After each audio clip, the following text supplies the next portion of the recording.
안녕하십니까. 방금 소개받은 윤영관 교수입니다.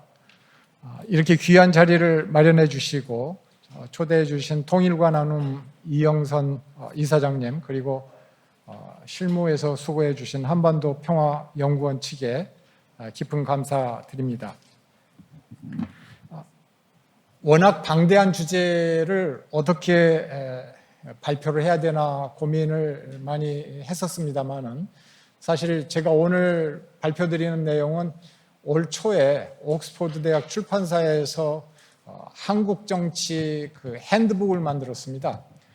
거기에서 통일에 대해서 좀 한 챕터를 써달라는 부탁을 받아가지고 썼던 논문의 내용을 제가 여러분들께 설명해 드리는 방식으로 진행을 해 보겠습니다.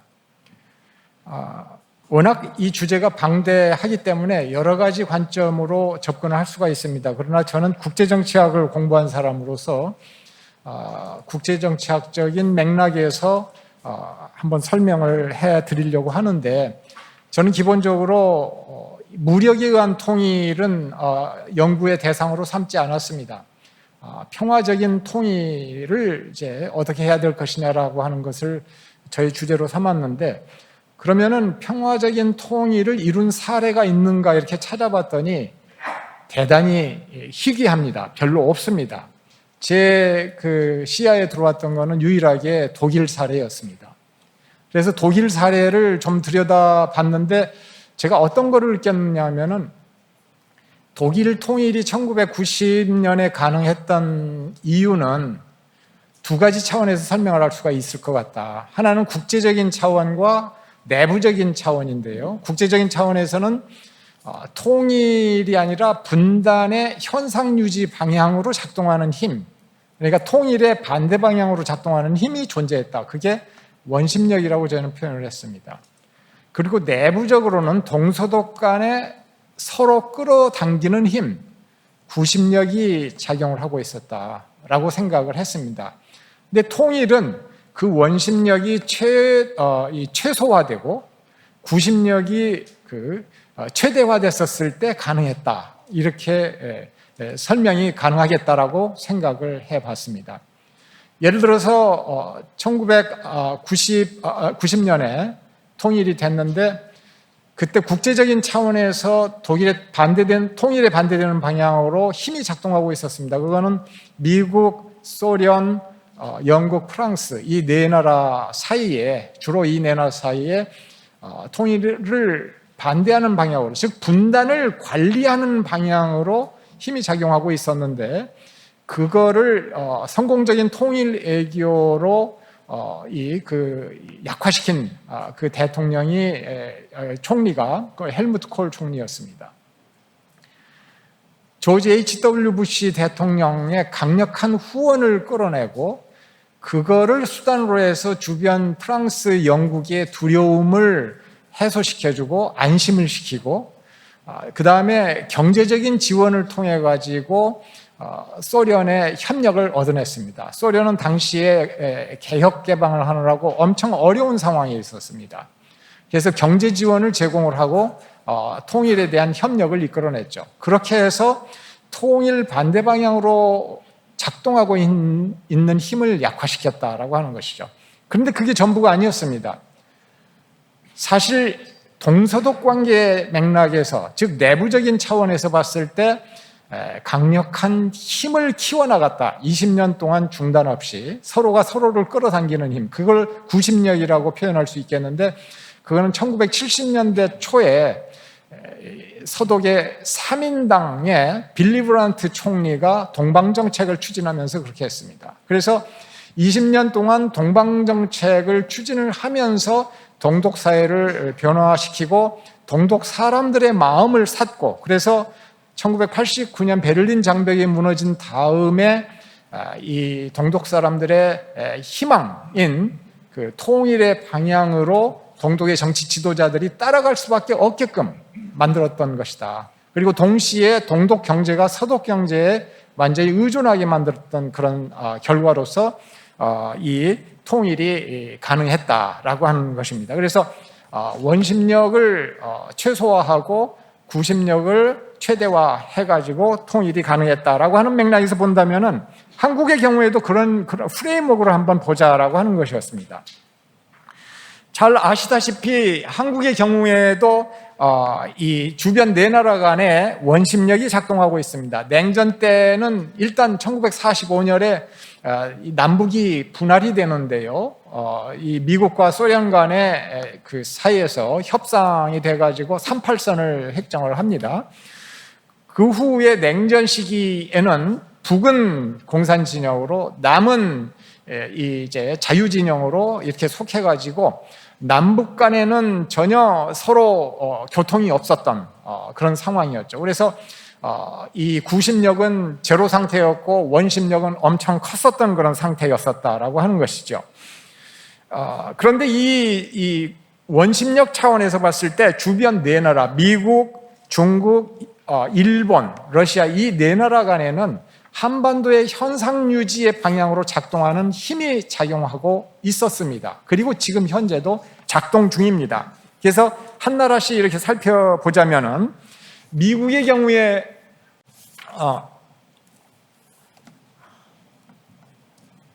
미국의 경우에는 아마도 한반도가 통일이 된다면 가장 적극적으로 후원을 해줄 나라다, 지지해줄 나라다라고 생각을 합니다. 왜냐하면 자국의 동맹인 한국이 주도해가지고 통일을 이루어 나갈 테니까. 그리고 골치 아픈 핵 문제, 인권 문제 다 사라질 것이고. 그러나 다른 한편으로 우려 사항이 있습니다. 미국 사람들 입장에서도. 그것은 뭐냐면은 통일된 한국의 외교적인 행로가 어디로 갈 것이냐라고 하는 것입니다. 통일된 한국이 이제 분단이 끝났으니까 미국은 필요 없다라고 하면서 동맹을 끝내자고 한다면은 미군 주둔의 구실이 명분이 약화됩니다. 근데 단순히 거기에서 끝나는 게 아니라 그렇게 되면은 주일 미군의 주둔 명분까지 약화되는 그런 상황이 되고, 그렇게 된다면은 미국의 동북아시아에 대한 그 인게이지먼트, 전략적인 관여라는 것이 힘들어지는 상황이 벌어지게 됩니다. 그래서 이런 이슈들을 키신저 박사나 브레진스키나 이런 미국의 전략가들이 오래전서부터 지적을 해왔던 바가 있습니다. 그래서 미국의 입장에서도 어떤 통일 이후의 불확실한 상황 때문에 통일보다는 비핵화, 북한의 비핵화 문제에 훨씬 더 높은 우선순위를 두고 있다라고 하는 것입니다. 중국의 경우에는 기본적으로 지금 현재 전략은 아시아 내에서의 지역 패권을 추구를 합니다. 기본적으로 이 한반도 문제와 관련해가지고 중국은 가장 원치 않는 것이 뭐냐면은 통일로 인해가지고 미국 또는 미국과 동맹국인 한국의 영향력이 북상에서 압록강, 두만강까지 올라오고 그래서 완충지대가 사라지는 것, 이것을 절대 원하지 않습니다. 그렇기 때문에 1950년 한국전쟁이 터졌을 때에도 마오가 그 어려운 상황에서 한반도 개입을, 그 한국전쟁 개입을 결정을 하게 된 겁니다. 근데 그러한 전략적인 멘탈리티는 지금 시진핑 주석의 머릿속에도 저는 자리 잡고 있다, 이렇게 생각을 합니다. 그래서 이러한 우려 플러스 대규모의 이 난민이 발생할 수 있다라고 하는 거, 그다음에 동북 삼성의 조선족들의 그 민족 감정이 고조될 수 있다라고 하는 거, 이런 것들에 대한 우려를 하고 있기 때문에 지금 현재 한반도에서 무엇보다도 북한 체제의 안정을 원하고 있는 것이 중국이다. 그러고 비핵화보다도 더 높은 프라이오리티를 북한 체제 안정에 두고 있다, 이렇게 말씀드릴 수가 있습니다. 일본의 경우에도 미국과 비슷한 우려를 가지고 있습니다. 한반도가 통일된 이후에 통일 한국이 외교적인 행로를 어떻게 선택하느냐라고 하는 문제인데, 통일 한국이 중국에 가까워져 가지고 일본에 적대할 경우에 어떻게 해야 될 것이냐라고 하는 우려를 갖고 있습니다. 1880년대에 일본의 군대를 지원하기 위해서 독일에서 온 군사훈련단 단장이 야콥 메켈이라고 하는 사람이 있었습니다. 이 사람은 한국은 일본의 심장을 겨누는 단도다라고 하는 표현을 했습니다. 이 말 한마디에 일본 사람들이 한반도 문제에 대해서 얼마나 민감하게 생각하고 있는가를 알 수가 있습니다. 그래서 일본의 경우에도 마찬가지로 분단의 현상 유지를 선호하고 있고, 통일이 되더라도 비핵화된 미국의 동맹으로 남기를 원한다라고 저는 판단을 합니다. 러시아의 경우에도 다른 일본, 미국, 중국과 마찬가지로 이 한반도 문제를 다른 그 경쟁 대국과의 전략 게임의 맥락에서 파악을 합니다. 그 자체, 한반도 문제 자체로 파악을 하는 게 아니고, 그래서 지금 현재 중국과 손을 잡고 미국에 맞서고 있는 상황인데, 통일이 되는 상황에서 중국과 러시아 관계, 또 미국과 러시아 관계에 따라서 통일에 대한 입장이 상당히 영향을 받을 것이다라고 생각을 합니다. 그래서 중러 간의 연대가 지속이 되고 미러 간의 대립이 지속이 된다면은 아마도 한반도의 통일을 별로 그렇게 환영하지 않을 것이다라고 생각을 하는데, 단 한 가지, 중국에 비해서는 통일 문제에 대해서 러시아가 유연한 것 같습니다. 그래서 남북러 그 공동 프로젝트도 그동안에 쭉 원해 왔었고, 비록 추진 실행 단계에 가지는 않았습니다만은, 그래서 철도, 가스 파이프라인 이런 거 연결도 시도를 했었습니다. 이러한 네 나라 간의 상호 간의 어떤 견제, 그 다음에 의심, 경쟁 이런 것들이 한반도의 분단을 선호하는 방향으로 작동하고 있다라고 하는 것인데, 이러한 원심력을 약화시키거나 강화시키는 요인이 뭘까를 생각을 해봤습니다. 여러 가지 요인이 있을 겁니다만은 제가 생각하기로는 한 3가지 정도로 꼽을 수 있지 않을까 생각을 했습니다. 하나는 이 북한 문제의 다자화라고 얘기를 할 수가 있습니다. 국제 정치는 워낙 뭐라고 할까, 복잡하고 이 냉정한 그런 세계입니다. 그래서 만약에 어떤 다자협력 기구가 있어가지고 자기네들끼리 어떤 규칙, 원칙 이런 것들을 정해놓고서 우리 이거 지키자라고 약속을 하는 그런 메커니즘이 존재를 하면은 상대방 국가의, 라이벌 국가의 행동에 대한 의심이 완화가 됩니다.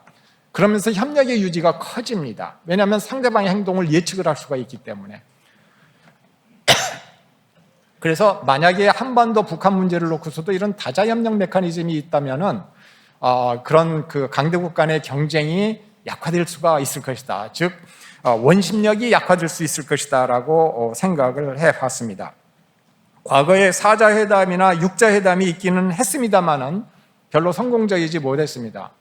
그러나 그렇다고 해가지고 미래에도 뭐 다자협력은 힘들 것이다라고 보지는 않습니다. 20년 전, 30년 전 상황과 국내적으로 각 국가들이 처한 입지가 굉장히 달라질 것이기 때문입니다. 두 번째 원심력에 영향을 주는 요인으로서는 북미 관계를 말씀드릴 수가 있는데, 북미 사이에는 일종의 악순환의 고리가 존재합니다. 북한은 외교적으로, 국제적으로 고립이 되어 있고, 그러다 보니까 강박적으로 안보 우려를 하고 있고, 그래서 핵 개발을 하게 되고, 그러다 보니까 또 다시 이제 고립이 심화되는 그런 악순환의 고리가 있습니다. 그런데 탈냉전 이후에 북한은 지속적으로 북미 관계의 개선을 희망해 왔습니다. 여러 번에 걸쳐서 그러한 그 합의가 있었고 그걸 이행하자라고 하는 약속들이 있었습니다. 근데 미국은 기본적으로 북한이 비핵화한 후에야 개선을 하겠다, 관계를 개선하고 그걸로 보상을 하겠다라고 하는 이 생각입니다. 그래서 이 두 개가 서로 안 맞아 떨어집니다. 북한은 관계 개선부터 하면 비핵화하겠다라고 하고, 미국은 비핵화하면 관계 개선하겠다라고 하는 입장입니다. 결국 제가 생각하기로는 이 비핵화와 북미 관계 개선이라고 하는 것이 동시 진행됨으로써 하나의 탈출구를 모색할 수 있겠다, 이렇게 생각을 합니다. 세 번째 요인은 북한의 중국의 어떤 통일에 대한 우려, 아까 언급해드린 그런 문제입니다. 남북이 통일이 되면은 미군이 북상을 하게 되고 압록강 두만강에서 직접 마주칠 우려가 있다라고 하는 그런 가능성에 대한 우려, 그 다음에 대규모 그 난민 발생 뭐 이런 문제들에 대한 그 걱정, 이런 것들 때문에 통일에 대해서 우려한다라고 생각이 됩니다. 그래서 이 부분에 대해서는 한국 정부가 평소에 중국을 향해서 우리는 당신네들이 우려하고 있는 것이 무엇인지 알고 있고 그거를 충분히 해결해 줄 수 있는 능력과 의지가 있다라고 하는 것을 밝혀둘 필요가 있다, 이렇게 생각을 합니다. 이제 구심력 차원, 즉 남북 협력 차원을 들여다보도록 하겠습니다. 냉전기기 때는 잘 아시다시피 정말 그 냉전 갈등 때문에 남북한 간에는 거의 협력이 불가능했습니다. 원심력은 극대화되고 구심력이 극소화되는 그런 상황이었죠. 그런데 탈냉전이 시작이 되고 나면서 이 새로운 대안적인 남북 관계를 만들어 보자라고 하는 정치적인 노력이 시작이 되었습니다. 그러면서 우리 이 한국 남쪽의 정치 지도자들이 이 대북 협력과 화해의 이니셔티브를 취하기 시작합니다. 그런데 그런 맥락에서 맨 처음 중요하게 우리가 주목해야 될 대통령은 노태우 대통령입니다. 노태우 대통령은 탈냉전의 상황에서 처음으로 이 항구적인 어떤 통일 정책이라고 할까, 이걸 마련했습니다. 그게 한민족 공동체 통일 방안인데, 이것은 화해 협력과 통일의 중간 단계, 이 한민족 공동체라고 하는 것을 만들자라고 하는 제안을 했고, 이것이 향후 한국 정부의 그 접근법으로 일종의 그 정착을 하게 됩니다.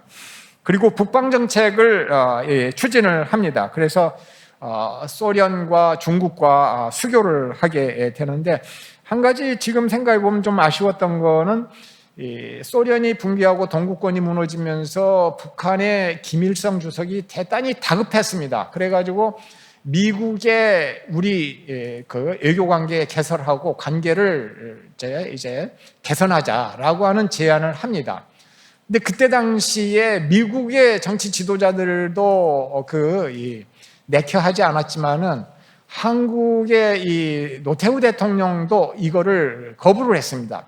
만약에 그때 그 제안을 받아가지고 외교적으로 포용을 하고 경제적으로 지원을 하면서 북한을 정상국가로 만들어가면서 비핵화, 즉 핵 문제의 희읍자도 꺼내지 못하도록 단단하게 단도리를 쳤더라면 아마 그 후 한반도 역사는 대단히 달라지지 않았었을까 하는 상상을, 지나간 얘기지만 해보게 됩니다. 어쨌든 조지 H.W. 부시 대통령이 1991년 남한에서의 전술핵을 철수하게 되고 철수 결정을 하고 남북 관계가 아주 개선이 됩니다. 그래서 남북 기본 합의서, 또 이 한반도 비핵화 공동 선언, 이거를 채택을 하게 되는데, 그 다음에 10월달, 92년 10월달에는 남북 관계가 다시 악화됩니다. 왜냐하면은 한미 국방당국이 차기 팀 스피리트 훈련을 재개하겠다, 이렇게 결정을 합니다. 북한이 핵 문제에 대해서 협력을 하지 않는다라고 하면서. 근데 북한이 모든 남북 그 대화 채널을 단절을 하면서 남북 관계가 극적으로 나빠집니다. 이거는 이후에 역대 정부들이 남북 간의 협력을 추진할 때마다 부딪혔던 그 핵 문제, 장애 요인, 그거의 어떤 맨 첫 번째 사례, 일종의 시발점이었다, 이렇게 말씀을 드릴 수가 있겠습니다. 김대중 대통령의 경우에는 잘 아시다시피 최초로 본격적인 화해협력 정책을 펼쳤습니다. 그래서 6.15 공동선언이 있었고, 어떤 의미에서는 1998년에서 2000년 3년 동안 김대중 대통령의 포용 정책의 피크를 이루는 시기였다라고 볼 수가 있겠는데, 이런 남북관계의 개선이라고 하는 것이 어떻게 가능했느냐? 한미 관계가 좋아서 그랬었습니다. 한미 정부 간에 철저한 어떤 공동 보조를 취했습니다. 클린턴 대통령이 대북 포용 정책을 채택을 하고 적극적으로 협력해 준 결과입니다. 이것은 지금까지도 우리에게 던져주는 메시지가 강하다. 우리가 남북 관계를 정말로 구조적으로 개선하기를 원한다면 한미 관계도 튼튼해야 된다라고 하는 메시지를 던져줍니다. 노무현 정부 때는 조지 W. 부시 대통령이 등장을 해서 전혀 그 상황이 달라집니다. 제가 그때 외교부 장관으로서 이 달라진 상황을 어떻게 해소를 해야 될 것인지 정신없이 뛰어다닌 기억이 납니다만은 대북 화해 협력 정책이 제대로 이행이 되지 않았었습니다. 그 후에 이명박 대통령이 이제 선거 유세 때 비핵 개방 3천 정책을 들고 나섭니다. 기본적으로 이명박 대통령은 기존의 DJ 노무현 정부의 그 포용 정책을 별로 그렇게 탐탁하게 생각하지 않았던 걸로 생각이 됩니다. 어찌되었던 그 천안함 공격, 연평도 공격 이거를 통해 가지고 남북 관계가 악화되고 이 어려움에 처합니다. 박근혜 대통령 때는 신뢰외교 통일 대박론 이것이 있었지만은 4차 핵실험을 하고 장거리 로켓 발사를 하고 해서 개성공단이 폐쇄되는 상황까지 갑니다. 문재인 대통령의 경우에는 여러분들이 잘 아실 테니까 더 이상 설명하지 않겠습니다. 2020년 2월달 하노이 협상 실패 이후에 남북관계가 악화되는 그런 상황에 처해 있다라고 하는 것인데 90력에 영향을 미치는 두 가지 요인을 꼽아봤습니다. 하나는 남쪽의 정치 체제에 문제가 있다라고 생각합니다. 아까 이영선 이사장님께서 그 초당적인 합의가 이루어지지 않았다라고 하는 점을 강조하셨습니다만 전적으로 공감합니다. 보수 진보 진영 간의 초당적인 합의가 이루어지지 않고 남남 갈등 때문에 여러 가지 참 어려운 상황이 벌어지는데 이게 승자 독식의 정치 체제 때문에 그렇습니다. 모든 권력이 대통령에게 집중이 되어 있기 때문에 한번 선거에서 지면은 그 야당은 5년 동안 대북 정책에 영향을 미칠 여지가 거의 전무합니다. 그러니까 5년 동안 앙앙불락 지켜보고 반대하고 그러다가 정권을 일단 잡으면 180도로 바꾸는 이런 일들이 대북 정책에서뿐만 아니라 수많은 여러 정책에서 그런 상황이 벌어지고 있기 때문에 빨리 정치 이 개혁을 통해 가지고 연동형 비례대표제라든지 이런 걸 통해서 독일, 뉴질랜드처럼 극한 대립이 아니라 연합과 협력의 정치를 펼쳐나가야 된다라고 생각을 합니다. 또 하나의 그 90년에 영향을 미치는 요인은 비핵화와 개방 문제인데 북한 문제인데요. 북한은 기본적으로 대외 개방을 꺼려 해왔습니다. 왜냐하면 불온한 정치 사상이 묻어서 들어올 수 있다라고 하는 것 때문에. 그런데 1990년대 중반에 그 대기근을 겪으면서 시장화가 시작이 되고 이에 따라서 개방이 시작이 되면서 지금은 완전히 개방 경제가 돼버렸습니다. 그래서 무역이 없으면 지탱이 되지 않는 그런 상태까지 돼버렸는데 여기에서 비핵화가 관건입니다. 비핵화가 안 되기 때문에 경제 제재가 지속이 되고 있고 그렇기 때문에 이 남북 간의 경협도 불가능해지고 그래서 구심력 강화가 힘든 상황에 처해 있는 겁니다. 그래서 북한이 비핵화에 얼마만큼 협력을 하고 나오냐가 굉장히 중요한 여건이다라고 하는 것입니다. 결론적으로 원심력 약화를 위해서 북한 문제의 다자화의 가능성, 그 다음에 비핵화로 북미 관계를 개선할 것에 대한 이 희망, 그 다음에 중국의 우려를 완화시키는 그런 노력, 이것이 필요하다라고 생각을 하고 90력 강화를 위해서는 남한 내부의 정치 개혁으로 초당적 합의 기반을 조성하고 남남 갈등을 제거해야 된다. 두 번째로 북한의 비핵화 협력으로 경제 제재를 해제해서 남북 간의 경협이 가능하도록 해야 될 것이다라고 하는 것을 말씀드립니다. 지금 현재 이 시점에서 우리가 할 수 있는 일들은 제재 밖의 영역에서 남북 협력을 모색하는 것이 의미가 있다고 생각합니다. 예를 들어서 의료 분야, 환경 분야 이런 쪽에서의 그 협력 노력을 지속할 필요가 있고 사실 민간 분야에 있어서의 노력도 굉장히 중요합니다. 그래서 오늘 회의를 주관하신 통일과 나눔과 같은 민간 단체들의 이런 통합 노력 이것이 대단히 중요하다라고 생각을 합니다. 이상 저의 발표를 마치겠습니다. 경청해 주셔서 감사합니다.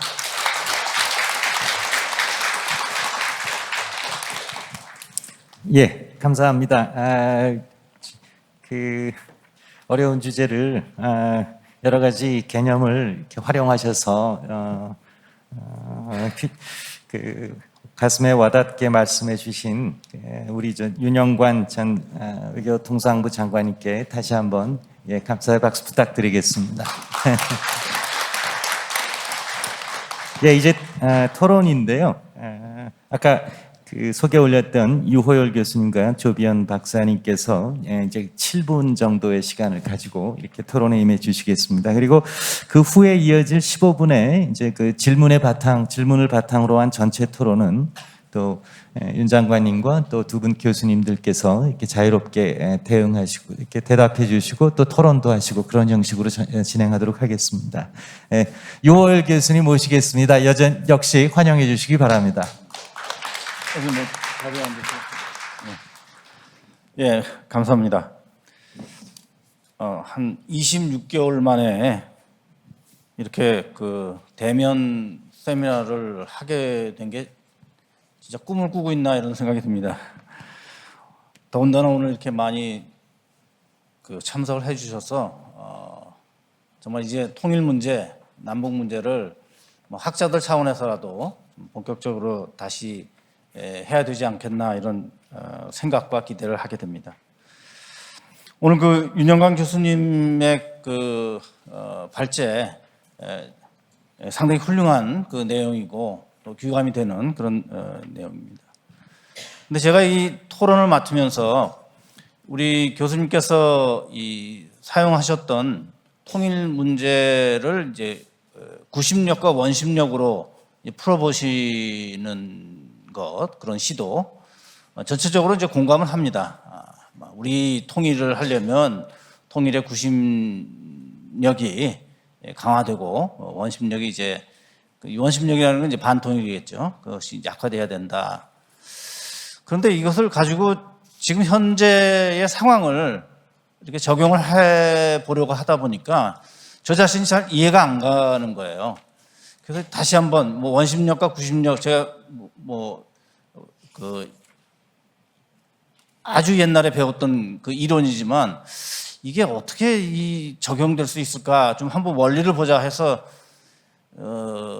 검색에 들어가 보니까 요즘에는 이 원심력과 구심력을 설명하는 그 방법이 굉장히 쉽고 또 이해가 가능한 그런 이제 실험도 해가면서 설명이 돼 있었어요. 근데 이제 그런 내용을 이렇게 보다 보니까 지금 우리 한반도 또 남북 관계 이런 상황에서 과연 이 구심력과 원심력만 가지고 통일 문제를 설명하고 접근할 수 있을까? 이 근본 질문을 갖게 됩니다. 우리 그 국제정치학자이신 윤 교수님이 이 원리를 적용했을 때 특히 분단 이후의 한반도 상황을 본다면 원심력과 구심력을 가지고 통일 문제를 분석을 하고 또 해법을 찾을 수 있겠지만 지금으로서는 이미 한반도 상황은 그렇게 단순하게 하나의 구심력, 하나의 원심력만 가지고 설명하기에는 너무나 복잡하고 너무나 이 다층적인 그런 그 상황이기 때문에 개념을 좀 달리해야 되겠다. 물론 이제 제가 이 토론문에 썼습니다만은 그동안 우리가 전통적으로 해왔던 통일의 촉진 요인과 억제 요인 이렇게 해도 사실 설명할 수 있는 부분이 대단히 많은 것이거든요. 또는 뭐 경영학에서 얘기하는 또 전략에서 얘기하는 수학 분석을 얘기하더라도 내부의 그 강점과 약점 또 외부 환경에 있어서 위기와 기회 뭐 이런 걸 놓고 여러 가지 변수들을 고려한다면 조금 더 현실에 가까이 갈 수 있는 그런 그 설명이 가능하지 않을까 이런 생각을 했습니다. 왜냐하면 우리가 이제 통일이라고 하는 것이 예전에는 누구든지 통일 그러면 뭐 남북을 통틀어서 우리 사회 내부에서도 크게 이견이 없었습니다. 뭐 통일은 우리의 소원이다 해도 그것에 대해서 크게 이 반론이 없었는데 최근에 이제 보면은 통일에 대한 개념이 너무나 다양해지고 또 통일을 원하지 않는다, 또 통일에 대한 무관심하다 이런 것이 사실 우리 그 어떤 여론조사를 보더라도 이미 6대4 정도로 그것이 현실이 되어 버렸어요. 그렇기 때문에 과거에는 통일을 원하지 않는다든지 또는 통일에 무관심하다 그러면 그 자체가 병리학적인 현상으로 본 거예요. 근데 지금은 그 자체가 뭐가 문제냐, 어떤 통일을 얘기하는 것이냐라고 하는 부분에 대해서 우리가 문제 제기를 하면은 그 부분에서 답을 하지 않으면 이 논의를 구체적 현실에서 이끌어갈 수 없다. 이제 이런 생각이 들게 됐습니다. 또 하나는 이제 독일 통일 예를 들으셨는데요. 저는 독일 통일을 우리의 통일에 적용할 때 평화적으로 통일한 그 모델을 우리가 하나의 반면 어떻게 보면 우리의 그 모델로 삼을 수는 있지만은 독일 통일의 핵심은 뭐냐 하면 동서독 양독 정부 국가 사이에 협력이 지속적으로 됐기 때문에 통일했다고 절대 생각하지 않습니다. 윤 교수님이 간과하신 부분이 뭐냐 하면 양독 관계를 얘기하시고 그것이 잘 진행됐다 부분적으로는 맞지만 그 과정에서 동독 당국, 동독 당 통일을 원하지 않았거든요. 서독도 마찬가지고요. 대신에 내부적으로 동독 주민들이 이 동독 체제 싫다, 새로운 체제에 대한 그런 생각을 가질 수 있게 만든 게 동서독 기본 조약이고, 그런 동서독 기본 조약이 나중에 통일 과정에 갔을 때 서독의 헌법 제23조에서 수용할 수 있었기 때문에, 서독은 헌법 조항에서 흡수 통일과 평화적 단계적 통일 두 개를 다 가질 수 있었던 그런 그 법 체제를 가지고 있는데 우리는 사실 그렇지 못하거든요. 그래서 그런 부분에 있어서 독일의 통일을 우리의 경우에 하나의 모델로 삼고 우리가 하려면 우리 스스로가 현실을 좀 더 직시해야 되겠다. 무엇이 통일의 요점인가? 동독 주민을 변화시킬 수 있었던 것이 무엇인가? 동독 정부가 그렇게 반대하고 그렇게 저항하던 부분을 어떻게 해서 극복했을까? 서독 정부나 서독에서도 원하지 않던 통일이 결정적인 순간에 갔을 때 어떻게 통일을 앞당기고 촉진할 수 있었던 그 상황이 됐을까 하는 것을 우리가 배워야지, 동서독이 조약하고 협력하고 했기 때문에 통일됐다, 이것은 굉장히 나이브한 그런 접근이 아닌가 이런 생각합니다. 주변의 관계에도 마찬가지입니다. 사실 굉장히 중요한 내용을 우리 윤 교수님이 지적하신 내용이 다 우리가 타당한 역사적 팩트인데요. 그런데 우리의 상황에 있어서는 미국은 우리의 동맹인 1953년 이후로 한 번도 우리의 통일 목표나 통일 방향과 어긋나 본 적이 없습니다. 남북 관계에 대한 입장도 그렇고, 그것이 바로 동맹이거든요. 경우에 따라서 또는 미국 정권, 우리 정권에 따라서 양국 관계가 뭐 껄끄러울 때도 있고 순조로울 때도 있었지만은 최소한 남북 관계와 또는 통일에 관한 입장에서 한미 간에 이견이 전혀 없다.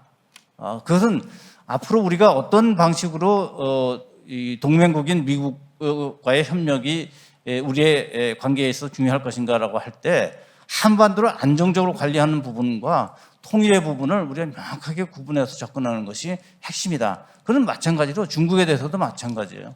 중국은 절대로 우리의 윤 교수님 지적하신 부분이 맞는 부분인데 통일에 대해서 절대로 우리식의 통일을 원하지 않는 것이 중국의 현실이에요. 중국 체제가 변하기 전에는.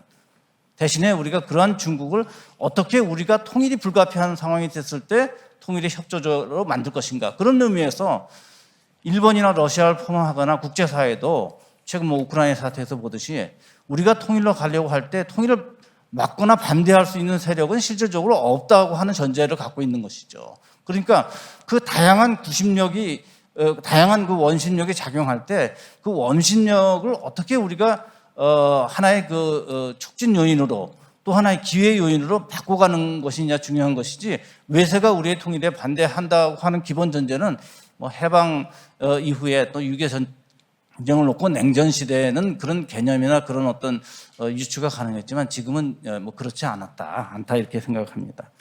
남북 관계에 있어서 제가 한 말씀 드리고 결론을 맺을 텐데요. 남북 관계에 있어서도 남북 당국이 통일에 대해서 합의한 적이 한 번도 없어요. 그 우리가 남북 정상회담에서 공통점이 있다고 얘기했을 뿐이지 그것이 통일에 대해서 어떤 통일이냐가 근본적으로 다른데요. 우리가 북한식 통일을 수용하겠습니까? 우리 헌법 가치는 자유민주적 기본 질서 하에서 통일 분명하죠. 이 부분에 대해서 여러 가지 이견이 있을 수 있지만은 기본적으로 우리가 통일이라고 얘기할 때는 자유민주주의를 포기하는 통일은 있을 수 없다. 그런 면에서 한 번도 남북한 당국 간에 통일에 대한 합의가 있었다? 저는 북한도 그렇게 생각 안 한다고 봅니다. 그것은 현실이고, 다만 우리가 한반도를 안정적으로 관리하고 남북 간의 교류 협력을 하고 대신에 우리가 독일 통일을 평화적 통일의 방법으로 우리가 간주한다면 북한 주민들이 통일에 대한 어떤 생각을 할까? 우리의 어떤 체제에 대해서 더 많은 북한 사람들이 자기 체제의 그 모순을 폭로하고 극복하고 동독 주민들처럼 하나의 조국으로 통일하자는 생각을 만들 것인가? 저는 우리가 반디라는 분이 고발이라는 소설을 썼던 게 북한에 어떻게 보면 한 진실을 보여주는데 남북 관계의 지난 20년, 30년 동안의 과정을 보면 그러한 싹을 오히려 잘라버렸지 그것을 키우지 못했다. 문재인 대통령이 평양에 가서 연설을 할 때 거기에 있는 조그만한 어떤 변화의 요인이 있었다면 그것을 북돋아 주는 것이 바람직한 통일의 방향이지 그것에 대해서 너희들 잘하고 있다라고 얘기한다면 그것은 절대로 독일식 통일로 가는 것이 아니라 오히려 반통일의 방식이다. 그런 면에서 저는 앞으로 우리가 이제 통일을 얘기할 때 한반도 분단의 안정적 관리라는 부분과 통일이라는 부분을 우리가 분리해서 볼 필요가 있다. 감출 필요가 있다. 필요에 따라서는.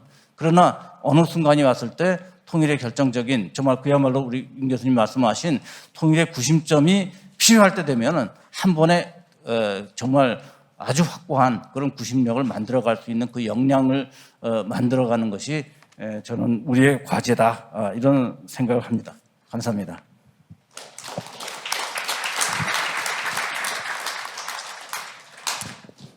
유호열 교수님께서 또 여러 가지 다양한 시각에 대해서 다시 말씀 주셨습니다. 발제가 다 끝난 후에 또 그 토론이 다 끝난 후에 또 발표자께서 또 말씀을 주시고 더 토론을 진행해 가면 좋을 것 같습니다. 이번에는 조비연 박사님 모시겠습니다. 네, 안녕하십니까. 저는 한국국방연구원 안보전략연구센터에서 한미동맹하고 확장억제를 연구하고 있는 조비연이라고 합니다. 먼저 오늘 이렇게 귀한 자리에 초대해 주신 통일과 나눔 재단과 한반도 평화연구원 분들께 진심으로 감사 인사를 드립니다. 사실 오늘 토론을 준비하는 데 있어서 사실 개인적으로 고민이 정말 많았습니다. 여기 패널을 보시면 아시겠지만 존경하는 윤영관 교수님, 그리고 저희 유호열 교수님, 그리고 홍성필 박사님, 정말 이 분야의 권위자이신 세 분이 자리에 계시는데 제가 여기에서 짧은 지식과 견해로 어떤 토론을 할 수 있을까 굉장히 고민을 많이 했습니다. 그래서 오늘 저의 생존 전략은 하나입니다. 잘 아시겠지만 통일 담론이라는 것이 요즘 가장 어려운 이유는 저를 포함한 젊은 세대와 그리고 그 다른 세대의 통일에 대한 인식이 굉장히 차이가 나고 있기 때문인데요. 그래서 MZ세대, 2030 세대의 1인으로서 윤영관 교수님의 발제를 보았을 때 느꼈던 점들을 말씀을 드리고 가능하다면 이러한 부분들이 통일 담론에 대한 유호열 교수님과 윤영관 교수님 그리고 사회자분의 그 통찰력 있는 견해를 이끌어낼 수 있다면 미흡하나마 토론의 역할을 할 수 있지 않을까 해서 준비를 했습니다. 먼저 그 MZ세대, 2030 세대 통일 인식에 대한 현황을 조금 정리해 봤습니다. 잘 아시겠지만 통일이 필요하다고 응답하는 수는 지속적으로 감소해 왔습니다. 그리고 제가 속해 있는 이 2030 세대의 경우에는 서울대 통일평화연구원 조사에 따르면 2018년에서 2020년 사이에 통일이 불필요하다라고 답변한 게 2배 정도 증가를 했다고 합니다. 그리고 여기 토론문에는 제가 적지 않았지만 그 통일연구원의 2020년 통일인식 조사에 따르면 현재 남북의 현상 유지를 하는 것, 그러니까 분당 상태를 유지하는 것이 처음으로 통일을 해야 된다라는 답변보다 앞질렀다고 합니다. 잘 아시겠습니다. 2018년은 문재인 정부에서 북미 정상회담을 처음으로 성공시켰고 그 다음에 남북관계 개선을 위해서 정말 많은 노력을 했었는데 그럼에도 불구하고 이렇게 젊은 세대의 통일 인식이 오히려 내려간 것은 매우 중요하고 흥미로운 지점이 아닐까 싶습니다. 이것에 대한 해석은 여러 가지가 있을 수 있습니다. 첫 번째는 그 이영선 통일과 나눔 재단 이사장님께서 다른 자리에서 발표를 하시고 그걸 정리한 내용을 제가 읽었는데요. 거기에 따르면 이 젊은 세대의 경우에는 이 2년 동안 평화 공존이 가능하다는 것. 그러니까 전쟁만 없으면 되지 않는가. 오히려 이러한 생각이 통일의 필요성에 대한 불필요성에 대한 인식을 고취시켰다. 그런 해석이 가능합니다. 그리고 여기에 한 가지 첨언을 한다면 북한을 더 이상 민족적 관점만으로는 보지 못하는 그런 젊은 세대의 시각이 반영이 됐다고 생각을 하고 이러한 부분에서 이제 윤영관 교수님께서 해주신 발제에 대해서 몇 가지 말씀을 올리겠습니다.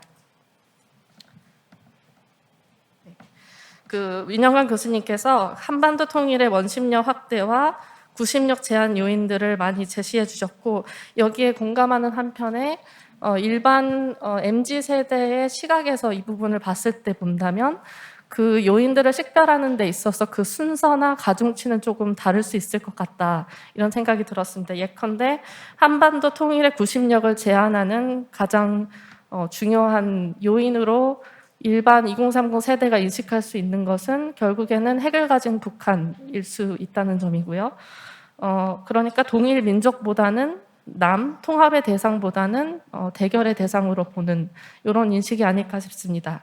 그리고 이와 연장선상에서 독일 통일의 사례, 유호열 교수님께서도 말씀해 주셨는데, 저도 그 적용 가능성에 대한 부분이 일반 2030 세대에서는 조금은 다를 수 있지 않을까 생각합니다. 왜냐하면 물론 연구자 측면 그리고 정책 결정자 측면에서는 독일은 정말 중요한 역사적 사례입니다. 우리가 그 과정하고 그 이후에 나타난 후유증을 직접 볼 수 있는 사례입니다. 그러나 지금 젊은 세대가 갖고 있는, 제가 그걸 다 대변하는 건 절대 아니지만 본다면 일단 남북관계에서 있었던 한국전쟁이 독일의 통일 사례에서는 없었고, 그리고 독일이 통일하기 이전에만 해도 연간 300만 명의 이상 가족이 방문하는 그런 상호 교류가 굉장히 활발했었는데, 그것하고 남북관계의 상황이 조금 다르고, 그리고 2010년대에 뭐 연평도 포격이라든지 천안함 피격, 핵실험 뭐 이런 것들을 보게 되면 그 독일이 갖고 있던 예전의 설득력이 예전하고는 조금 다르지 않을까, 이런 생각을 해봤습니다. 시간 관계상 그 마지막 부분을 말씀드리겠습니다. 이제 중요한 질문이, 그럼 이 미래 세대에 대한 통일 담론을 어떻게 해야 하는가, 이게 가장 저에게는 이번 토론을 준비하면서 가장 중요한 질문이었는데요. 지금까지 발전된 통일 담론을 이렇게 쭉 정리해 보면, 노태우 정부하고 김대중 정부 때는 우리가 같은 민족이기 때문에 통일을 해야 된다. 그러니까 민족적 동질성을 기반으로 한 통일 담론이 나타났고, 그 다음에 노무현 정부에 들어와서는 예를 들어 동북아 균형자론이라든지 이런 국제사회에서의 평화 가치를 앞세운 평화주의적 통일 담론이 나타났고, 그 다음에 이명박 박근혜 정부에서는 비핵개방 3천, 통일 대박론 같이 정치적, 경제적, 사회적 이익을 강조한 이런 실용주의적인 통일 담론이 이렇게 중층적으로 발전되었다고 생각합니다. 그런데 문제는 일단 젊은 세대 시각에서 봤을 때는 민족주의적 접근에서는 민족이 곧 국가다라는 등식이 더 이상 잘 작용하지 않고, 평화주의적 시각에서는 핵을 가진 북한과 평화 정책이 가능한가라는 질문이 있을 수 있고, 실용주의적 접근에서는 그 통일 이후에 대한 이익이 잘 눈에 보이지 않는다. 요즘 그 2030 세대를 5포 세대라고도 얘기합니다. 연애, 출산, 결혼, 내 집 마련, 대인관계 중에 뭐든 포기한다. 정말 경제적 이익이 중요해진 그런 세대한테 다가올 수 있는 그 이익이 무엇인가, 이런 부분들을 생각했을 때 정리를 하면, 이 젊은 세대, 그러니까 미래 세대의 구심력을 강화할 수 있는 담론이 무엇일지, 그리고 국제사회에서 이 미래 세대가 다른 국가들에게 설득할 때 해야 되는 담론이 무엇일지, 이런 부분들에 대한 선생님들의 고견을 들을 수 있다면 굉장히 좋겠습니다. 감사합니다. 예, 감사합니다. 6.25 전쟁 이후 이렇게 많은 세월이 흐르면서 기성세대에 있어서의 그 통일에 대한 통일이 어떤 통일이 되어야 되느냐 하는 그 통일의 정의에 대한 생각도 다양해졌고, 그리고 오늘 말씀 주시는 것들에서 이제 생각이 드는 것처럼 주변 국가들의 어떤 생각이나 역할, 이런 부분에 대해서 우리가 예상하는 것도 또 다르고, 그리고 또 세대 간의 이제 통일에 관한 생각도, 그리고 통일을 바라보는 관점이 이제 보다 더 현실적이 되어가고 있다라는 여러 가지 그런 다양한 측면을 보게 되었습니다. 이제 질문도 여러분이 해주셨는데요. 먼저 순서를 이후 시간을 다시 윤 교수님께서 이제 토론에 대해서 여러 가지 대응의 말씀을 또 대답의 말씀을 주시고 그 이후에 다시 또 약간의 토론을 하시고 그 다음에 질문지에 대해서는 이제 공통적으로 같이 대답을 해주시는 방향으로 전개하겠습니다. 먼저 윤 교수님 말씀 주시겠습니다. 예, 두 분의 귀한 코멘트 감사합니다. 먼저 유호열 교수님 코멘트 잘 들었습니다. 근데 이 분석 틀과 관련해 가지고 기본적으로 이 최적의 분석 틀이 아니다라고 하는 이제 생각을 갖고 계시는 것 같은데, 그러면서 이 통일의 촉진 요인과 저해 요인을 제시하고 촉진 요인을 강화하고 저해 요인을 최소화하는 그런 설명 프레임이 필요하지 않냐라고 하는 말씀을 하셨습니다. 근데 사실은 제가 구심력, 원심력 설명을 하면서 구심력에 영향을 주는 요인 2가지, 그 다음에 원심력에 영향을 주는 요인 3가지를 설명을 하면서 이거를 어떻게 하느냐에 따라서 원심력이나 구심력이 약화되기도 하고 강화될 수도 있다라고 하는, 바꿔서 얘기를 하자면 그게 바로 촉진 요인, 저해 요인이 되는 셈입니다. 그래서 말씀하신 내용을 이미 저희 발표 안에 다 담았다라고 하는 말씀을 드리고, 그 다음에 또 하나는 경영학에서 경영자들이 기업 전략을 세울 때 주로 참고하는 모델이 그 스와트 모델인데, 이거를 국가 차원에서 그 분석을 하는 그 통일과 같은 이슈를 분석을 하는데 과연 적합할까 하는 생각이 듭니다. 스와트 모델은 정태적입니다.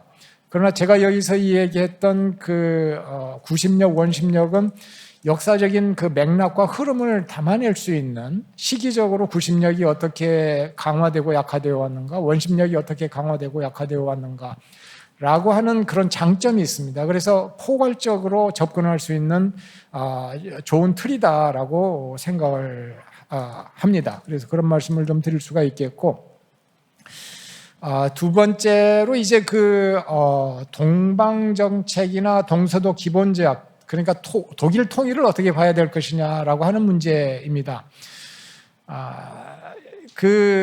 이 동서도 기본조약이 굉장히 중요했다라고 하는 거는 저도 그 인정을 합니다. 우리 유 교수님이 그런 얘기를 하셨는데, 근데 바로 그 동서도 기본조약이라고 하는 것이 동방정책의 기둥이나 마찬가지입니다.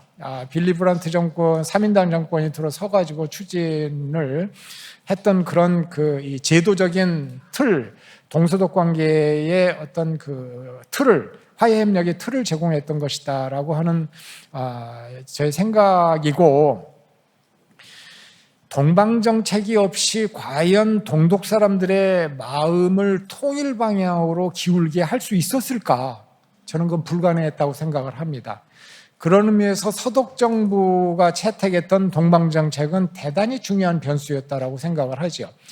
설명 과정에서도 말씀드렸습니다마는 동독 사람들의 마음을 변화시켰을 뿐만 아니라 경제적으로 완전히 의존을 할 수밖에 없게 만들었습니다. 그래서 89년도 베를린 장벽이 무너지고 난 다음에 앞으로 어떻게 할 것이냐라고 하는 그 아주 크리티컬한 그런 상황에서 동독 사람들의 생각이 통일로 향하게 만드는데 결정적인 작용을 했던 것이 20년 동안 지속이 되어 왔던 동방정책의 결과였다라고 하는 것입니다. 그런 의미에서 한국 정부 중에서도 이제 진보 정부들이 그러한 시도를 했다라고 하는 거에 대해서는 저는 상당한 의미를 줍니다. 왜냐? 그거를 통해서 북한 사람들을 변화시킬 수 있기 때문에. 유 교수님께서도 이야기하신 내부의 어떤 개혁이나 인권 문제나 이런 것들을 개선을 해야 되는데 우리 모든 국민들, 정치 지도자들이 다 원하는 겁니다.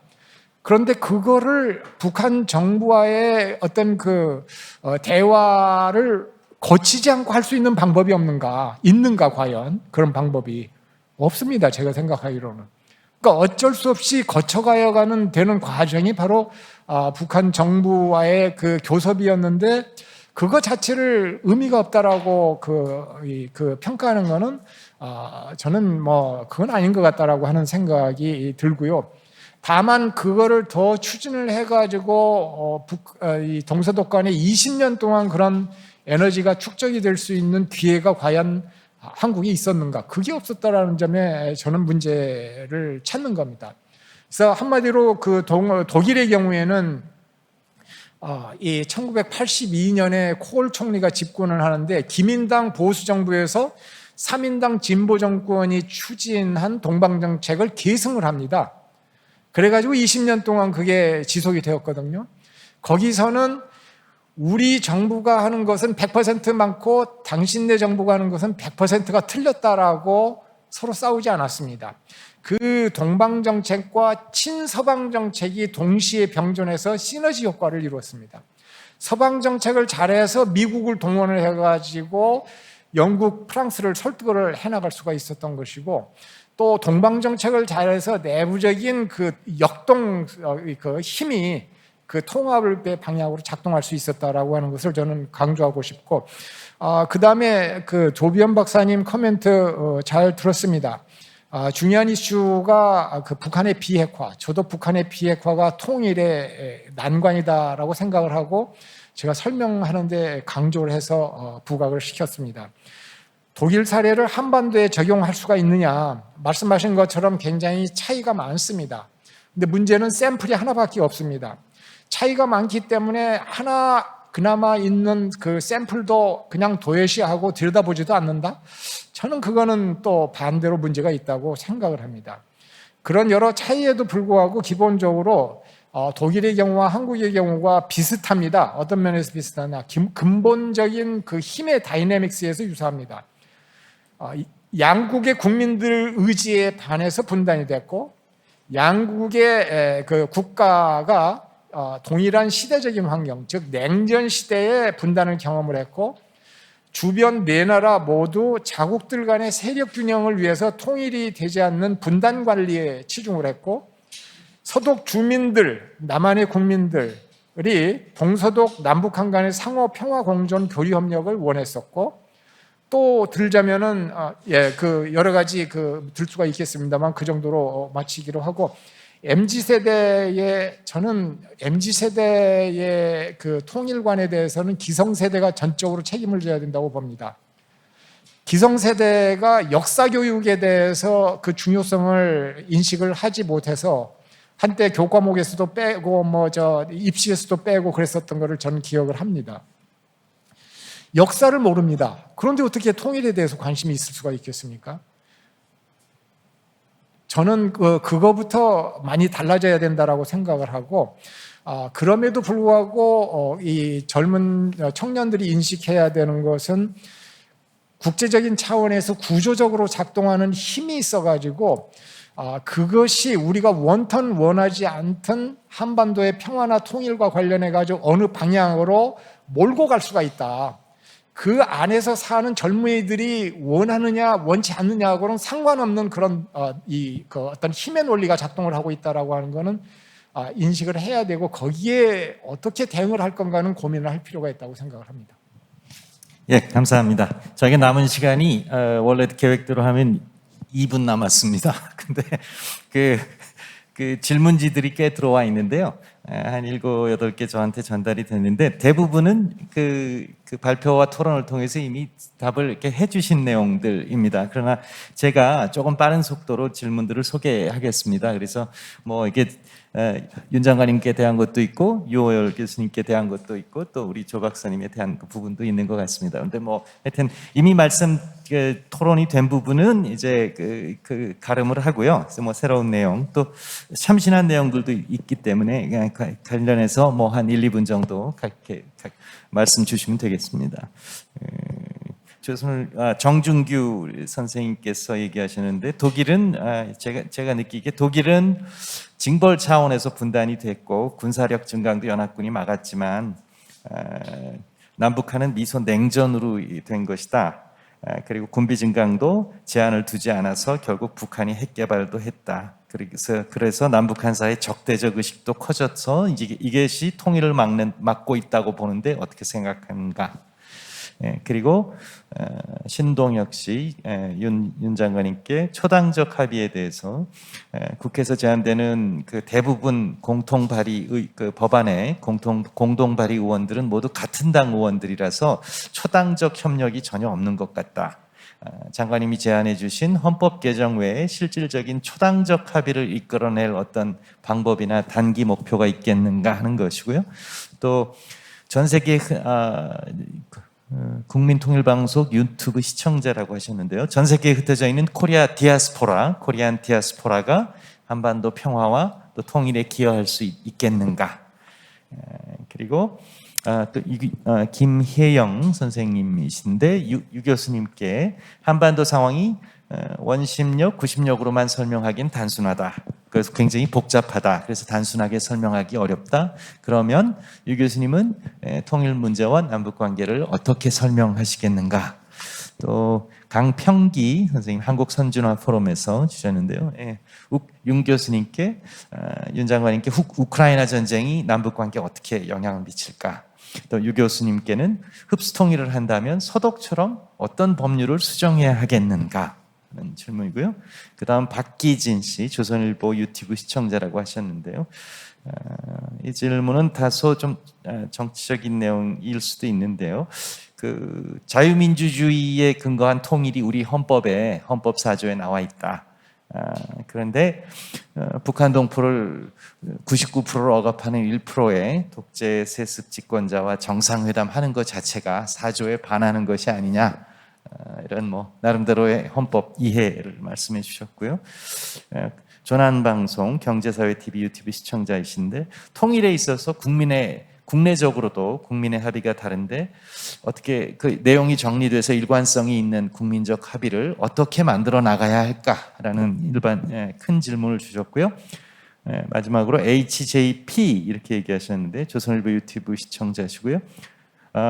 윤 교수님의 윤 장관님의 민간단체 통합 노력이라는 마지막 말씀이 귀에 남습니다. 중요한 포인트인데 이런 민간단체의 역할이나 협력을 조정하는 정부 부처나 기관들의 어떤 노력이 있어야 되겠습니까? 라는 질문입니다.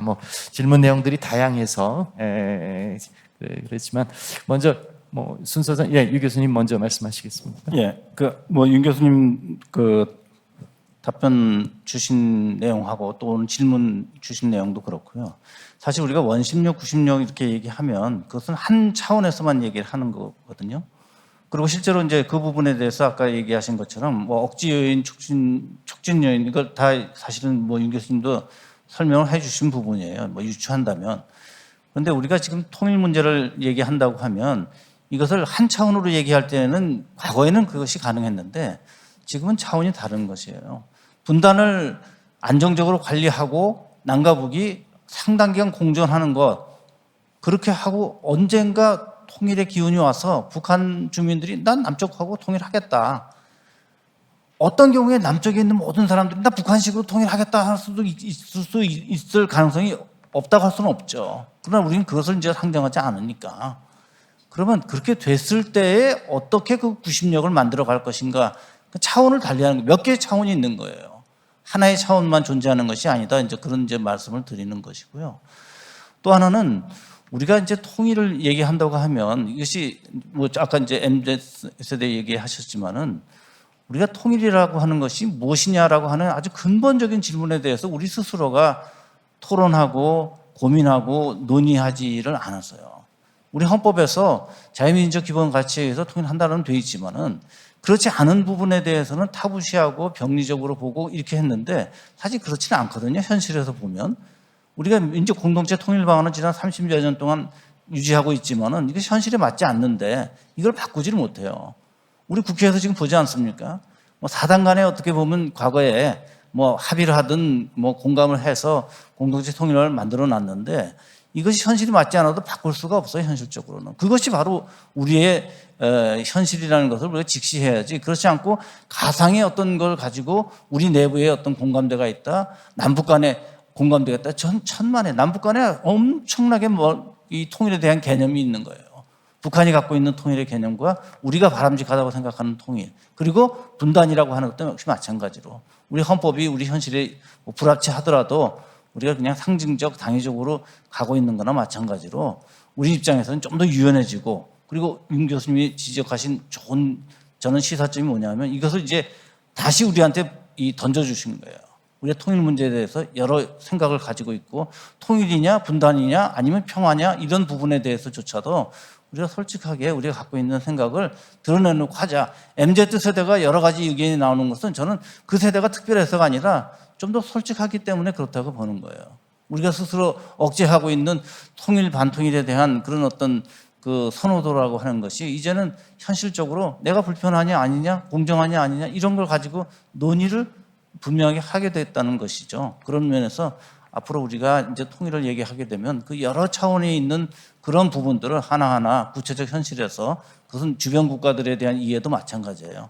뭐 감추고 얘기 안 하고 외교적으로 이렇게만 얘기하는 게 아니라 구체적인 현실에서 어떤 것을 우리가 통일에 정말 도움이 되는 걸로 만들어 갈 것인가, 이런 부분들을 공개적으로 비공개적으로 우리가 다 함께 병행해 나가야 된다 이렇게 생각합니다. 네, 감사합니다. 조 박사님.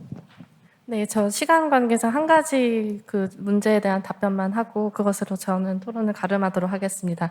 그 질문 중에 우크라이나와 남북 관계에 대한 부분이었는데요. 국제 정치를 공부하면서 지금 우크라이나 사태가 정말 중요하다고 생각됩니다. 왜냐하면 그러니까 러시아가 우크라이나 침공 이후 지금 미국, 중국, 러시아, 유럽 모두 지금 집중이 유럽하고 이쪽 지역으로 가 있습니다. 이것은 바로 우리의 동맹국인 미국이나 이런 주요 국가들의 대북 집중력이 약화될 수밖에 없다는 부분이고, 이것이 윤영관 교수님께서 말하신 그 가장 중요한 통일의 요소인 북한의 다자화, 이거하고 어떻게 연계될지를 주목하는 것이 중요하다고 생각됩니다. 네. 예, 짧게 말씀드리겠습니다. 신동영 선생님 그 초당적 협력 관련해 가지고 질문 주셨는데, 이 법률이나 헌법 개정 이외에 무슨 다른 방법이 있지 않을까? 저는 거의 백약이무효라고 생각을 합니다. 정치 개혁이 이루어지지 않으면, 법률 개정을 통한 정치 개혁이 이루어지지 않으면은 거의 불가능한 상황까지 와버렸다. 그리고 이거 시간이 가면 갈수록 나라가 지금 완전히 기울어질 지경까지 온 것 같다라고 하는 느낌이 듭니다. 이 외교안보 분야뿐만 아니라 예를 들어서 노무현 정부 때 지방균형발전 정책을 아주 강하게 밀어붙였는데 그게 딱 5년 끝나고 나서 사라져버립니다. 그다음에 박근혜 정부 때 녹색성장 전략을 추진했는데 그것도 5년 지나니까 사라져버립니다. 근데 이 두 개를 아마 그 후에 정부들이 계속해서 추진을 했더라면은 지금 아마 대한민국이 달라졌을 겁니다. 그만큼 지금 우리가 이 정치 체제 때문에 문제가 심각하다라고 하는 말씀드리겠고, 우크라이나가 남북관계에 영향을 미치는 거 가장 중요한 거 하나만 들겠습니다. 미중 관계, 미러 관계가 굉장히 악화되고 있습니다. 그런데 이것이 옛날에는 북한 핵 문제에 대한 중러, 미국, 그다음에 서방 세계와의 그 연합 체제를 무너뜨리지 않았습니다. 근데 무너뜨리기 시작했습니다. 최근 1월 달부터. 북한이 미사일을 쏘아대는데 여기에 대해서 추가 제재안이 유엔 안보리에서 제안이 됐는데 이거를 러시아와 중국이 거부권을 행사를 했습니다. 이제는 중국, 러시아가 우리 미국이나 한국의 비핵화와 관련해 가지고 협력을 내놓고 안 할 가능성이 높아졌다라고 하는 말씀을 드리겠습니다. 박기진 선생님의 그 민간단체 통합 노력과 관련해서 정부 부처에 어떤 노력이 필요하냐 말씀하셨는데 저는 딱 한 가지만 생각나는 것을 드리겠습니다. 옛날에 그 남북 관계가 비교적 좋았을 때 보면 북한 정부가 NGO들을 일종의 뭐라고 할까, 그 디바이드 앤 룰이라고 할까요? 이렇게 서로 떼놓으면서 이렇게 아주 그 최대한의 어떤 그 수혜를 이렇게 유도해내는 그런 전략을 취했습니다. 근데 거기에 대해서 대책이 없었는데 앞으로 한국 정부는 만약에 그러한 어떤 민간 협력이 재개가 된다면은 그거를 시민단체들과 협의를 하면서 그런 것들을 막는 그런 대책을 세워나가면 도움이 될 거다 그렇게 생각을 합니다. 감사합니다. 예, 감사합니다. 오늘 많이 배우고 많이 생각하는 시간이었습니다. 특히 두 분에서 그리고 또 조 박사님 이렇게 모시고 새롭게 지난 몇십 년간의 통일 정책의 방향에 대해서 다시금 반추해보는 그런 시간이 됐던 것 같습니다. 윤영관 장관님 그리고 오랜만에 뵙는 유호열 교수님 그리고 또 우리 조비연 박사님, 저 홍성필이었습니다. 다시 한번 감사의 박수 부탁드리겠습니다. 감사합니다.